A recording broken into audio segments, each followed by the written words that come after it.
బొబ్బిలి తారకరామ కాలనీలో ఇది పరిస్థితి. కరెంట్ ఇస్తున్నారు, 5 నిమిషాల్లో పోతుంది. 5 నిమిషాల్లో పోతుంది. వస్తున్నారు, పోతున్నారు. గత 15 రోజులు ఇదే జరుగుతుంది. మేము అధికారం ఉన్నప్పటికి కూడా మేమే చేయలేకపోతున్నాం. మేము అధికారం ఇదిగో ఆడవాళ్ళు తిడుతున్నారు చూడండి, ఆడవాళ్ళు తిడుతున్నారు. ఇదిగో తిడుతున్నారు, ఆడవాళ్ళు తిడుతున్నారు చూడండి, చిన్న పిల్లలతో. ఇదిగో ఆడవాళ్ళు తిడుతున్నారు చూడండి ఒకసారి. రోజు కరెంట్ లేకపోతే మీరైతే హాయిగా పడుకుంటారండి. మేము పని చేసుకొస్తాను. అమ్మ నిద్ర లేదు, నిప్పులు లేదు. మీరంతా హ్యాపీగా ఏసీలు వేసి చక్కగా పడుకోండి. మీరు ఇది తారకం పరిస్థితి.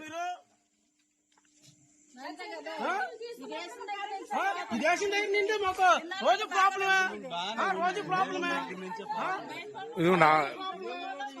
చాలా ఇబ్బంది పడుతున్నారు. దయచేసి తెలుసుకోండి. పని తినేస్తాను.